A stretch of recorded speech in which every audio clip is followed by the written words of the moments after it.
இல்லை எக்ஸலில் நமக்கு இருக்க ஸ்மார்ட் எடிட்டிங் டூல்ஸை யூஸ் பண்ணுவீங்களா? இதுதான் எக்ஸலில் இருக்க அட்வான்ஸ்டு ஆட்டோ பேஸ்ட் ஆப்ஷன். நீங்கள் எக்ஸலில் ஒரு பெரிய டேபிள் டைப் பண்ணி முடிச்சிட்டீங்கன்னு வச்சுக்குவோம். அப்போது உங்கள் சூப்பர்வைசர் நீங்கள் ரெடி பண்ணியிருக்க டேபிளை பார்த்துட்டு 3வது காலத்தில் இருக்க வேண்டிய டேட்டாவை தூக்கி 8வது காலத்தில் அடிச்சு வச்சுருக்க மாற்றுப்பா டேபிளை அப்படின்னு சொன்னார்னா நீங்கள் என்ன பண்ணுவீங்க? ஒட்டுமொத்த டேபிளையும் டெலீட் பண்ணிட்டு முதல்ல இருந்து எல்லாத்தையும் டைப் பண்ணுவீங்களா? இல்லை எக்ஸலில் நமக்கு இருக்க ஸ்மார்ட் எடிட்டிங் டூல்ஸை யூஸ் பண்ணுவீங்களா? இன்னைக்கு நம்ம 4 ஸ்மார்ட் எடிட்டிங் டூல்ஸ் பற்றி பார்க்க போகிறோம். இதில் நான் கடைசி சொல்ல போகிற டூல்ஸ் தான் உங்களை வந்து ப்ரோ பிளேயர்னு மற்றவங்களுக்கு புரிய வைக்க போகுது. இந்த 4 டூலும் உங்களுக்கு தெரிஞ்சுன்னா எக்ஸலில் நீங்கள் ஒரு பெரிய மியூசிஷியன் மாதிரி எடிட் பண்ணுவீங்க. Welcome to the Excel trainer YouTube channel. நான் உங்கள் ஆர்ஷிவா.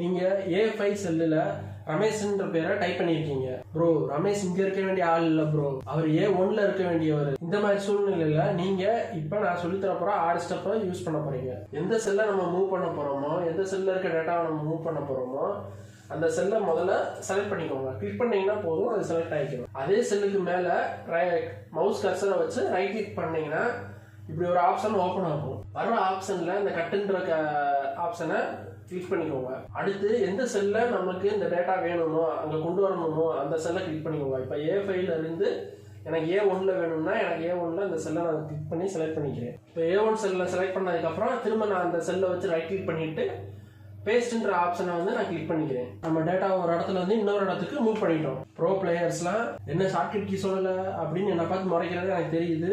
இப்போ ஷார்ட்கட் கீஸ் யூஸ் பண்ணி நம்ம இதை ட்ரை பண்ணுவோம். ஃபர்ஸ்ட் செல்லை செலக்ட் பண்ணிக்கோங்க. Ctrl+X. இப்போ எனக்கு இந்த டேட்டா வந்து A1 செல்லில் வேணும், அதனால நான் இதை செலக்ட் பண்ணிக்கிறேன். அதுக்கடுத்து Ctrl+V. அவ்வளோதான், டேட்டா செட் ஆயிடுச்சு. நீங்கள் ஒரு செல்லில் ஒரு டேட்டாவை டைப் பண்ணி வச்சுருக்கீங்க. அதே டேட்டா வேற ஒரு செல்லுலையும் உங்களுக்கு தேவைப்படுது. உதாரணத்துக்கு இப்போ கமலேஷ்ன்ற பேரை வந்து நான் A5 செல்லில் டைப் பண்ணியிருக்கேன். இதே பேர் எனக்கு வந்து A1 செல்லையும் வேணும். இந்த மாதிரி சூழ்நிலையில் நம்ம காப்பின்ற டூலை வந்து யூஸ் பண்ணணும். இதை எப்படி பண்ணுறதுன்னு நம்ம ஸ்டெப் பை ஸ்டெப்பாக பார்ப்போம். முதல்ல எந்த செல்லில் இருக்க டேட்டா உங்களுக்கு ரிப்பீட் ஆகணுமோ அந்த செல்லை முதல்ல கிளிக் பண்ணிக்கோங்க. செலக்ட் பண்ண செல்லை வச்சு மவுஸ் கர்சரை வச்சு ரைட் கிளிக் பண்ணீங்கன்னா இப்போ நிறைய ஆப்ஷன் ஓப்பன் ஆகும். இதில் வந்து நான் காப்பின்ற ஆப்ஷனை வந்து கிளிக் பண்ணிக்கோங்க. இப்போ இதே டேட்டாவை நான் எந்த செல்லில் கொண்டு வரணுமோ, எனக்கு வந்து A5ல இருக்கிறத வந்து A1க்கு கொண்டு வரணும், எனக்கு இந்த இடத்துல இதே டேட்டா வேணும் அப்படின்றப்ப நான் இந்த செல்லை வச்சு கிளிக் பண்ணிட்டு ரைட் கிளிக் பண்ணுறேன். ரைட் கிளிக் பண்ணோன்னா வர ஆப்ஷனில் பேஸ்ட் ஆப்ஷனை நான் கிளிக் பண்ணிக்கிறேன். இப்போ பாருங்கள், நான் இங்கே தான் இருந்துச்சு பேர், நான் இங்கே டைப் பண்ணவே இல்லை. ஆனால் நான் காப்பி பண்ணி அதே டேட்டாவை நான் இங்கே கொண்டு வந்துட்டேன். ஒரிஜினல் அதே இடத்துல தான் இருக்குது. நாம் அதை க்ளோன் பண்ணி அதே டேட்டாவை வேற ஒரு இடத்துக்கு கொண்டு வந்திருக்கோம். இதே காப்பி பேஸ்ட்டை ப்ரோ பிளேயர் ஸ்டைலில் ஷார்ட்கட் யூஸ் பண்ணி நம்ம ட்ரை பண்ணுவோமா? முதல்ல செலக்ட் பண்ணுங்க, Ctrl+C கொடுங்க. எந்த செல்லில் வேணுமோ அந்த செல்லை வச்சு அங்கே திரும்ப செலக்ட் பண்ணுங்க. Ctrl+V. இந்த காப்பி பேஸ்ட் ஆப்ஷன் எங்கெல்லாம் யூஸ் ஆகும்னா இன்வாய்ஸ் ரெடி பண்ணுறப்ப, ஸ்டூடெண்ட்ஸ்க்கு மார்க் ஷீட் ரெடி பண்ணுறப்ப, டெம்ப்ளேட் ரெடி பண்ணுறப்ப, இது மாதிரி நிறையா இடத்துல ரொம்ப யூஸ்ஃபுல்லாக இருக்கும். நம்ம டயத்தை வந்து ரொம்ப மிச்சம் பண்ணுறதுக்கு இது ரொம்ப ரொம்ப யூஸ்ஃபுல்லாக இருக்கும். இது பேஸ்ட் ஆப்ஷன்லேயே ரொம்ப ரொம்ப அட்வான்ஸ் லெவல் அண்டு இது நிறைய இடங்கள்ல ரொம்ப ரொம்ப யூஸ்ஃபுல்லாக இருக்கும். இந்த பேஸ்ட் ஸ்பெஷல் ஆப்ஷன் வந்து நம்ம டேட்டாவை காப்பி பண்ணுறப்ப மட்டும்தான் நம்மளுக்கு யூஸ் பண்ண முடியும். டேட்டாவை கட் பண்ணிட்டு எங்க பேஸ்ட் ஸ்பெஷல் ஆப்ஷனை காணோம் அப்படின்னு தேடினீங்கன்னா கம்பெனி பொறுப்பாகாது. இந்த பேஸ்ட் ஸ்பெஷல் ஆப்ஷன்ல முக்கியமாக நம்ம 4 ஆப்ஷனை தான் அடிக்கடி யூஸ் பண்ணுவோம். அதுல இந்த 4வது ஆப்ஷன் வந்து ரொம்ப ரொம்ப அமேசிங்கா இருக்கும். நீங்க ஒரு செல்லுல வந்து ஃபார்முலா போட்டிருக்கீங்கன்னு வச்சுக்குவோம். உதாரணத்துக்கு நான் C1 செல்லில் பாருங்க, C1 செல்ல என்ன நான் ஃபார்முலா போட்டிருக்கேன்னா A1 செல்லையும் B1 செல்லையும் டோட்டலாக கூட்டிட்டு எனக்கு இந்த C1 செல்லில் டிஸ்பிளே கொண்டு வாங்க அப்படின்னு சொல்லி போட்டிருக்கேன். இதில் பாருங்க, A1 செல்லில் வந்து 613 இருக்கு, B1 செல்லில் வந்து 181 இருக்கு. அப்போ C1 செல்லில் வந்து நம்ம இதை ரெண்டையும் டோட்டல் பண்ணி போடு அப்படின்றனால சொல்லி ஃபார்முலா போட்டிருக்கனால 794 வந்திருக்கு. இப்போ வந்து நார்மலாக பார்க்குறப்ப என்ன வருது, நம்பர் மட்டும் தான் இருக்கு அப்படின்ற மாதிரி தான் நம்மளுக்கு தெரியும். ஆக்சுவலாக இங்கே கிளிக் பண்ணோம்னா உள்ள ஃபார்முலா தான் இருக்கும். ஒருவேளை இப்படி ஃபார்முலா லிங்க் ஆகிருக்க செல்லு செலக்ட் ஆகிருக்கும்ப்பா, இங்கேயோ தெரியாம கீபோர்டில் கைப்பட்டோ இல்லை ஏதோ ஃபைலோ இல்லை நோட் பட்டோ வேற ஏதாச்சும் ஒரு நம்பர் டைப் ஆயிடுச்சுன்னு வச்சுக்குவோம், நம்மளுக்கு வந்துருக்கு அந்த ரிசல்ட் வந்து மாறிடும். அடுத்து நான் திரும்ப எப்பயாச்சும் போய் பார்க்குறப்ப எனக்கு அந்த டேட்டா மாறி இருக்குன்றது கூட எனக்கு தெரியாது. C1ல இருக்க டேட்டாவை தான் நான் கரெக்டுன்னு நினச்சிட்டு தப்பான டேட்டாவை வச்சு நான் எல்லா கால்குலேஷனும் போட்டுருவேன். அப்போ என்ன ஆகும், நான் பார்த்த அவ்வளோ வேலைக்கு உண்டான ரிசல்ட்டும் தப்பு. அது மட்டும் இல்லை, அந்த வேலையை நான் முடிக்கிறதுக்கு எடுத்துக்கிட்ட அவ்வளோ டைமும் வேஸ்ட். என்ன தப்பாகிட போகுது, ஒரு செல்லு தானே, நான் ஈஸியாக கண்டுபிடிச்சிருக்கேன் அப்படின்னு நீங்கள் சொல்லலாம். ஒரே ஒரு செல்லுனா ஓகே. இப்போ இந்த சீட்டை பாருங்க, இதில் நான் கிட்டத்தட்ட 100 டேட்டா அடிச்சு வச்சிருக்கேன், 100 டேட்டா கிட்ட அடிச்சு வச்சிருக்கேன். இது அத்தனையிலையும் ஃபார்முலா இருக்கு.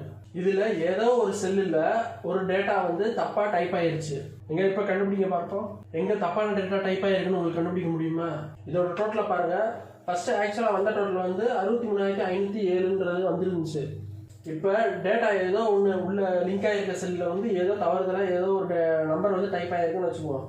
இப்போ அதோட டோட்டல் எவ்வளோ வந்திருக்கு? 64,200 வந்திருக்கு. 64,200 அப்படின்னு வந்திருக்கு. இந்த டேட்டாவில் எங்கனக்குள்ள அந்த தப்பான டேட்டாவை நான் டைப் பண்ணியிருக்கேன் அப்படின்றத வந்து தவறுதலாக டைப் ஆகிருக்கு அப்படின்றத நான் கண்டுபிடிக்கிறதுக்கு வந்து எனக்கு வந்து 5 மணி நேரம் ஆகும். இந்த மாதிரி தப்புகளை நம்ம தடுக்கிறதுக்காக தான் நம்ம பேஸ்ட் ஸ்பெஷலில் வேல்யூன்ற ஆப்ஷனை நம்ம யூஸ் பண்ணுறோம். இப்போ வேல்யூ சொல்லி ஆப்ஷன் எப்படி யூஸ் பண்ணுறதுன்றதை பார்ப்போம். இப்போ நீங்கள் வந்து எந்த செல்லில் இருக்க டேட்டாவை வந்து ஃபார்முலாக்கு பதிலாக அதோட வேல்யூ மட்டும் எனக்கு இருந்தால் போதும் அப்படின்னு நினைக்கிறீங்களோ அதை செலக்ட் பண்ணிக்கோங்க. இப்போ எனக்கு வந்து சி காலத்தில் இருக்க எல்லாமே எனக்கு வந்து ஃபார்முலா இருக்குது. ஆனால் ஆக்சுவலாக எனக்கு வந்து அதோட ரிசல்ட் மட்டும் இருந்தால் போதும் அப்படின்றனால நான் சிஏ காலத்தை மட்டும் செலக்ட் பண்ணிக்கிறேன். இப்போ செலக்ட் பண்ணதுக்கப்புறம் ரைட் கிளிக் பண்ணுங்கள். ரைட் கிளிக் பண்ணோன்னா வர ஆப்ஷனில் காப்பின்றதை செலக்ட் பண்ணிக்கோங்க. அப்புறம் திரும்ப அதே இடத்துல வச்சு ரைட் கிளிக் பண்ணிங்கன்னா பேஸ்ட் ஸ்பெஷல்னு இந்த ஆப்ஷன் வரும். இதை கிளிக் பண்ணிங்கன்னா உங்களுக்கு நிறைய ஆப்ஷன் ஓப்பன் ஆகும். இந்த மாதிரி இதில் வந்து வேல்யூஸ்ன்னு இருக்கா, இதை நம்ம கிளிக் பண்ணிவிட்டு ஓகேன்னு கொடுத்தோம்னா இப்போ தெரியுதா? ஃபர்ஸ்ட் வந்து ஃபார்முலா தான் இருந்துச்சு இந்த இடத்துல. ஆனால் இப்போ பாருங்கள், ஃபார்முலா என்ன ரிசல்ட் கொண்டு வந்துச்சோ அந்த ரிசல்ட் மட்டும்தான் இங்கே இருக்கும். நீங்கள் எங்கே கூட செக் பண்ணிக்கலாம். ஃபர்ஸ்ட் எப்படி இருந்துச்சுன்னா இப்போ பாருங்கள், இதே இடம் 873 இங்கே டிஸ்பிளே ஆகுது. ஆனால் இங்கே என்ன இருக்குது? ஃபார்முலா தான் இருக்குது. ஆனால் நம்ம பேஸ்ட் ஸ்பெஷல் ஆப்ஷனில் போய் வேல்யூஸ் யூஸ் பண்ணதுக்கப்புறம் ரிசல்ட் இப்படி மாறிடுச்சு பாருங்க. வெறும் வேல்யூஸ் நம்ம என்ன ஃபார்முலா போட்டிருந்தோமோ அதோட வேல்யூ என்ன இருக்கோ அந்த வேல்யூவே டைரெக்டாக இங்கே டைப் ஆகிடும். இப்போ சப்போஸ் ஏதோ ஒரு இதில் வந்து தவறுதலாக வேற எங்கேயும் வேல்யூஸ் ஏதோ நம்பர் மாறிச்சுனாலும் நம்மளுக்கு ரிசல்ட் வந்து பாதிக்காது. ஆக்சுவலாக என்ன நம்ம ரிசல்ட் கண்டுபிடிச்சிருக்கோமோ அது அப்படியே ஸ்டாண்டர்டாக இருந்துடும் இங்கேயே. இப்போ இதை நம்ம ப்ரோ பிளேயர் ஸ்டைலில் ஷார்ட்கட் கீ யூஸ் பண்ணி ட்ரை பண்ணி பார்ப்போம். ஃபர்ஸ்ட் நான் சி காலத்தை செலக்ட் பண்ணிட்டேன். Ctrl+C for copy. அடுத்து Ctrl+Alt+V கிளிக் பண்ணோம்னா இப்படி அந்த பாக்ஸ் ஓப்பன் ஆகிடும். ஸ்பேஸ் ஸ்பெஷல் ஆப்ஷன் எல்லாமே ஓப்பன் ஆகி காமிக்கும்.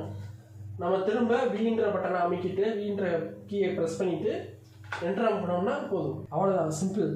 நீங்கள் ஒரு செல்லில் ஒரு சில ஃபார்மேட் போட்டு வச்சுருக்கீங்க. அதாவது A1 செல் வந்து போல்டுலையும் போல்டு ஃபாண்ட் சைஸ் வந்து எனக்கு 16 அப்படின்னு இருக்குன்னு வச்சுக்கிடுவோம். இதே ஃபார்மேட்டில் தான் எனக்கு மற்ற செல்லில் இருக்க டேட்டாவும் இருக்கணும் அப்படின்னு உங்கள் சூப்பர்வைசர் உங்ககிட்ட சொல்லிட்டாரு. இப்போ நீங்கள் என்ன பண்ணணும்னா ஃபர்ஸ்ட் நீங்கள் எந்த செல்லில் இருக்க ஃபார்மேட்டை காப்பி பண்ண போறீங்களோ அந்த செல்லை செலக்ட் பண்ணிக்கோங்க.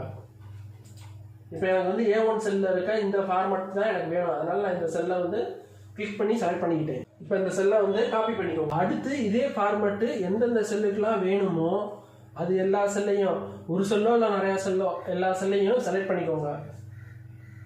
இப்போ எனக்கு வந்து இது எல்லாமே வேணும், இது எல்லாமே அதே ஃபார்மேட்டில் எனக்கு வேணும் அப்படின்றப்ப நான் இது எல்லாத்தையும் செலக்ட் பண்ணிட்டேன். செலக்ட் பண்ணிவிட்டு ரைட் கிளிக் பண்ணுங்க. ரைட் கிளிக் பண்ணிங்கன்னா பேஸ்ட் ஸ்பெஷல் ஆப்ஷன் நிறையா ஓப்பன் ஆகும்.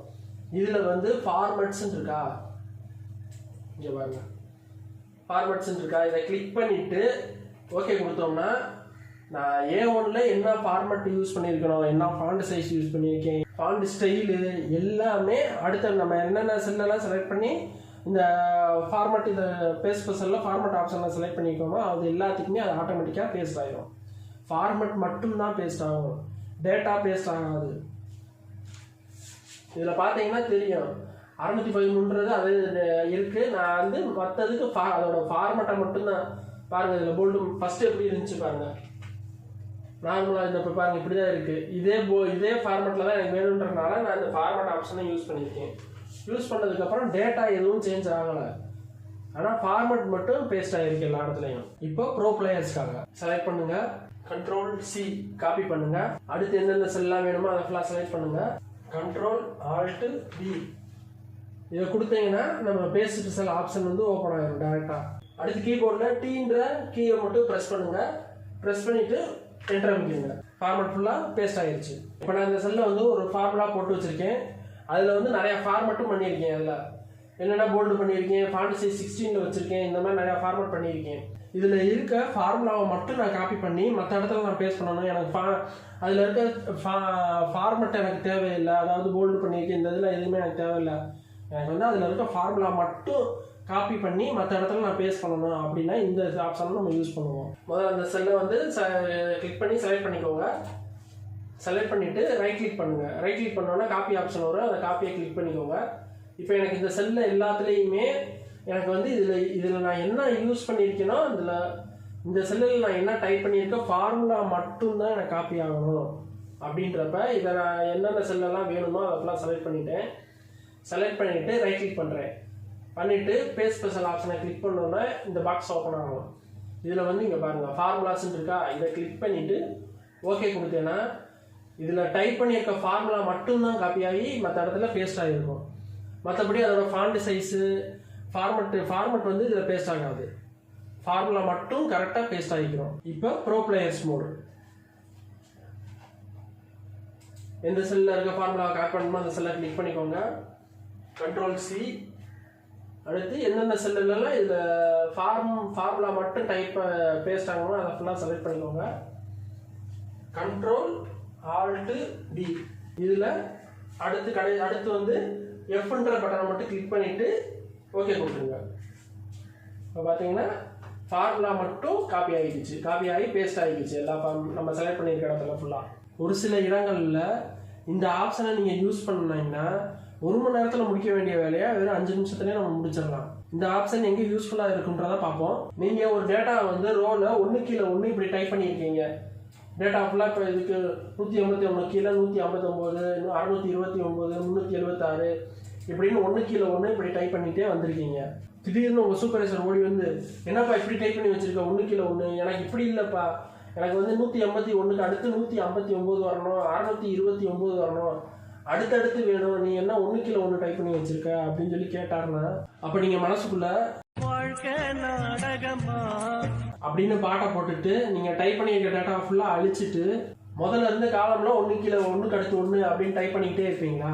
இந்த டிரான்ஸ்போர்ட்ஸ் ஆப்ஷனை யூஸ் பண்ணி உங்கள் சூப்பர்வைசரை அப்படின்ற மாதிரி யோசிக்க வச்சிருக்கீங்க. வாங்க இந்த ஆப்ஷனை எப்படி யூஸ் பண்ணுறதுன்றதை பார்ப்போம். முதல்ல ரோவில் 1 கீழே 1 நீங்கள் டைப் பண்ணியிருக்கலாம் செலக்ட் பண்ணிக்கோங்க. இப்போ நான் எல்லாத்தையும் செலக்ட் பண்ணிட்டேன். ரைட் கிளிக் பண்ணி காப்பி கொடுத்துட்டு இப்போ எனக்கு எங்கேருந்து ஆரம்பிக்கணும், எனக்கு சி காலத்துலேருந்து CDEF இப்படி இந்த வரிசையில் வேணும் அப்படின்னா எனக்கு சியில் கிளிக் பண்ணிவிட்டு ரைட் கிளிக் பண்ணுறேன். ரைட் கிளிக் பண்ணிட்டு பேஸ்ட் ஸ்பெஷல் ஆப்ஷனை கிளிக் பண்ணிவிட்டு டிரான்ஸ்போஸ்ன்னு இருக்கா இதை கிளிக் பண்ணிவிட்டு ஓகே கொடுத்துட்டேன்னா நம்ம இதை உட்காந்து ஒவ்வொன்றா டைப் பண்ண தேவை. 1க்கு அடுத்து 1 இப்படி வரிசையாக கொண்டு வந்து டைப் பண்ணி கொடுத்துரும் நம்மளுக்கு. இப்போ ப்ரோ பிளேயர் மோடு. ஃபஸ்ட்டு எந்த டேட்டாவை அப்படி நீங்கள் மாற்றணுமோ அந்த டேட்டா எல்லாத்தையும் செலக்ட் பண்ணிக்கோங்க. செலக்ட் பண்ணிவிட்டு Ctrl+C கொடுத்துட்டு எந்த செல்லிருந்து அந்த டேட்டா வந்து அடுத்தடுத்து வேணும் அப்படின்றப்ப வேணுமோ அந்த செல்லை நம்ம கிளிக் பண்ணிவிட்டு Ctrl+Alt+V கொடுத்துட்டு ஈன்ற பட்டனை வந்து ப்ரெஸ் பண்ணிவிட்டு என்டர் அமைக்கிறீங்க. டேட்டா பேஸ்ட் ஆகிடுச்சு பாருங்க. இந்த ப்ரோ பிளேயர் ஸ்டைலை நீங்கள் உங்கள் சூப்பர்வைசர் முன்னாடி யூஸ் பண்ணீங்கன்னா இப்படி தான் உங்கள் மானிட்டராக பார்ப்பாரு. இப்போ இந்த ஆப்ஷனை வந்து வெர்டிக்கலாக இருக்க டேட்டாவை தான் மாற்ற முடியும்னு மட்டும் நினைக்க வேணாம், லேண்ட்ஸ்கேப்பில் இருக்கிறதையும் வெர்டிக்கலாக நம்ம மாற்றிக்கலாம். இப்போ இதே மாதிரி தான் இப்போ எனக்கு இங்கே இருக்கிற டேட்டா இதிலிருந்து இந்த டேட்டா எல்லாமே எனக்கு வந்து லேண்ட்ஸ்கேப்பில் இருக்குது, எனக்கு அது வெர்டிக்கலாக வேணும் அப்படின்றப்ப இது எல்லாத்தையும் நான் செலக்ட் பண்ணிவிட்டு Ctrl+C கொடுத்துட்டு இப்போ இந்த செல்லிருந்து C2லேருந்து எனக்கு ஃபுல்லாக வந்து வெர்டிக்கலாக வேணும் அப்படின்றப்ப நான் அதை செலக்ட் பண்ணி அந்த C2 செல்லை செலக்ட் பண்ணிவிட்டு Ctrl+Alt+V கொடுத்துட்டு ஈன்ற பட்டனை மட்டும் ப்ரெஸ் பண்ணிவிட்டு என்டர் அமைக்கிட்டேன்னா அது எனக்கு வெர்டிக்கலாக வந்துடும். லேண்ட்ஸ்கேப்பில் இருக்கிறதையும் வெர்டிக்கலாக கொண்டு வரலாம், வெர்டிக்கலாக இருக்கிறதையும் லேண்ட்ஸ்கேப்பில் கொண்டு வரலாம். ஃப்ரீ ஹேண்டில் வச்சு எப்படி ஃபாஸ்ட்டாக ஆட்டோ பேஸ்ட் பண்ணுறது அப்படின்றத பற்றியும் மவுஸை வச்சு மட்டும் எப்படி கட் ஆப்ஷனை யூஸ் பண்ணுறது அப்படின்றத பற்றியும் பார்ப்போம். ஏ காலத்தில் ஃபுல்லாக ஒரு நம்பர் இருக்குது, பி காலத்தில் ஒரு நம்பர் இருக்குது. இப்போ பார்த்தீங்கன்னா இதில் நிறைய டேட்டா அடித்து வச்சுருக்கோம். C1ல் வந்து நம்ம A1 + B1 அப்படின்ற ஃபார்முலா மட்டும் கொடுத்து வச்சுருக்கோம். மற்றதுக்கு எதுக்குமே கொடுக்கல. இது நிறைய ஒரு 100 டேட்டா இருக்குன்னு வச்சுக்கிடுவோம். இப்போ உங்கள் சூப்பர்வைசர் காலில் சுடுதண்ணி ஊற்றுன மாதிரி உங்ககிட்ட ஓடி வந்து ஏ காலத்தில் இருக்க டேட்டாவையும் பி காலத்தில் இருக்க டேட்டாவையும் டோட்டல் பண்ணி இன்னும் போடலையா அப்படின்னு உங்ககிட்ட கேட்குறாரு. ஆனால் இப்போ நீங்கள் இப்போ தான் முதல் செல்லுக்கே ஃபார்முலா போட்டு வச்சுருக்கீங்க. A1 + B1 அப்படின்னு இப்போ தான் ஃபார்முலாவே போட்டிருக்கீங்க. இந்த மாதிரி சூழ்நிலையில் நம்ம இப்போ ஒரு இடத்துல ஃபார்முலா போட்டிருக்கோம், இதே ஃபார்முலா இதில் இருக்க அடுத்தடுத்த செல்லுலேயும் இதே ஃபார்முலா எனக்கு வேணும்னா நம்ம ஃபில் ஹேண்டில் ஆப்ஷனை யூஸ் பண்ணலாம். அது எப்படின்னா, ஃபில் ஹேண்டில்னா என்னன்னு ஏற்கனவே நம்ம இதுக்கு முன்னாடி நடந்த கிளாஸ்லேயே நான் சொல்லியிருக்கேன். இங்கே வச்சு இந்த இப்போ இங்கே மவுஸ் கர்சரை கொண்டு போனோம்னா இங்கே ஒரு ப்ளஸ் சிம்பிள் மாதிரி மாறிடுச்சா, இங்கே வச்சதுக்கப்புறம் டபுள் கிளிக் பண்ணிடுறோம். டபுள் கிளிக் பண்ணிட்டோம்னா இங்கே என்ன இருக்கோ, இங்கே என்ன டேட்டா நம்ம ரெடி பண்ணியிருக்கோமோ, டேட்டாவோ ஃபார்முலாவோ எதுவாக இருந்தாலும் அதுக்கு அடுத்தடுத்து இருக்க செல்லில் வந்து அதுவாகவே ஆட்டோ ஃபில் ஆகிக்கிறோம். அதுவாகவே காப்பி பண்ணிவிட்டு அதுவாகவே ஆட்டோ ஃபில் பண்ணிக்கிறோம். இது எந்த டேட்டா எது வரைக்கும் கடைசி வரைக்கும் பார்த்தீங்கன்னாலே தெரியும் உங்களுக்கு. கடைசி வரைக்கும் அதுவாகவே ஆட்டோ ஃபில் ஆகிக்கிடுச்சா, ஃபார்முலா அதுவாகவே போட்டுக்கிச்சா. இப்போ உங்கள் சூப்பர்வைசர் கூப்பிட்டு நான் வேலையை 5 நிமிஷத்துக்கு முன்னாடியே முடிச்சிட்டேன் அப்படின்னு சொல்லி அவரே கலாய்க்கலாம். இதுதான் எக்ஸலில் இருக்க அட்வான்ஸ்டு ஆட்டோ பேஸ்ட் ஆப்ஷன். இப்போ மவுஸை யூஸ் பண்ணி எப்படி கட் ஆப்ஷனை யூஸ் பண்ணுறது அப்படின்றத பற்றி பார்ப்போம். கட் பேஸ்ட் ஆப்ஷனை நம்ம அடிச்சிருக்க டேட்டாவை ஒரு இடத்துல இருந்து இன்னொரு இடத்துக்கு மூவ் பண்ணுறதுக்காக நம்ம யூஸ் பண்ணுவோம். இப்போ இந்த செல்லில் இருக்க இந்த டேட்டா எல்லாமே எனக்கு இந்த செல்லில் இருக்கக்கூடாது, எனக்கு டி காலத்தில் இந்த பக்கம் வேணும் அப்படின்னா எதெல்லாம் அப்படி மாற்றணுமா மூவ் பண்ணணுமா அதெல்லாம் செலக்ட் பண்ணிக்கோங்க. நிறையா டேட்டா இருந்துச்சுன்னா நிறையா இல்லை, எனக்கு இந்த ஒன்றை மட்டும் மாற்றினாலும் ஓகே. எது வேணுமோ அதை மட்டும் செலக்ட் பண்ணிக்கிட்டு மவுஸை கரெக்டாக இங்கனக்குள்ளே, அதாவது அந்த பார்டரில் வச்சிங்கன்னா ஒரு அம்புக்கு இது 4 பக்கம் போகிற மாதிரி அந்த ஒரு இது மாதிரி காமிக்கும். இப்போ இதை கிளிக் பண்ண மாதிரியே உங்களுக்கு எந்த இடத்துக்கு கொண்டு போகணுமோ அந்த இடத்துக்கு கொண்டு போய் விட்டுட்டீங்கன்னா மவுஸ் கர்சரை விட்டுட்டீங்கன்னா ஆட்டோமேட்டிக்காக மூவ் ஆகிக்கிறோம். இதே தான் நம்ம கட் ஆப்ஷனில் யூஸ் பண்ணுவோம். இது ஒரு ஷார்ட்கட் மாதிரி யூஸ் பண்ணிக்கோங்க. இன்னைக்கு கிளாஸ் கொஞ்சம் ரொம்ப நீளமாக போயிடுச்சு, ஒரு தடவை வார்ம் அப் பண்ணிக்குவோம். இன்னைக்கு நம்ம என்னென்ன பார்த்தோம்னா, கட் பேஸ்ட் ஆப்ஷனை யூஸ் பண்ணி மூவ் பண்ணுறது எப்படி டேட்டாவை அப்படின்றத பற்றி பார்த்தோம். காப்பி பேஸ்ட் ஆப்ஷனை யூஸ் பண்ணி எப்படி க்ளோன் பண்ணுறது, டேட்டாவை எப்படி க்ளோன் பண்ணுறதுன்றதை பற்றி பார்த்தோம். பேஸ்ட் ஸ்பெஷல் ஆப்ஷனை யூஸ் பண்ணி எப்படி செலக்டிவாக பேஸ்ட் பண்ணுறது அப்படின்றத பற்றி பார்த்தோம். அடுத்து ஃபில் ஹேண்டில் யூஸ் பண்ணி எப்படி ஆட்டோ பேஸ்ட் பண்ணுறது அப்படின்றத பற்றி பார்த்தோம். அதாவது மேனுவல் டைப்பை குறைச்சிட்டு நம்ம டயத்தை நிறையா வேலையை கம்மியான டயத்தில் முடிக்கிறதுக்கு என்னென்ன வழியோ அதுக்குள்ள எனக்கு பார்த்தோம். ஓகே, இந்த வீடியோ உங்களுக்கு பிடிச்சிருந்துச்சுன்னா லைக் பண்ணுங்கள். உங்களுக்கு ஏதாச்சும் டவுட்டு இல்லை எனக்கு இது சம்மந்தமாக எனக்கு டீட்டெயில்ஸ் வேணும் அப்படின்னா கமெண்டில் போடுங்க, நான் அதுக்கு ரிப்ளை பண்ணுறேன்.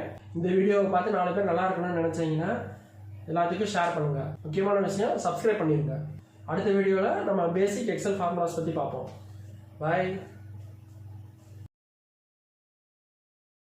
C1ல் இருக்க டேட்டா தான் கரெக்டுன்னு நினச்சிட்டு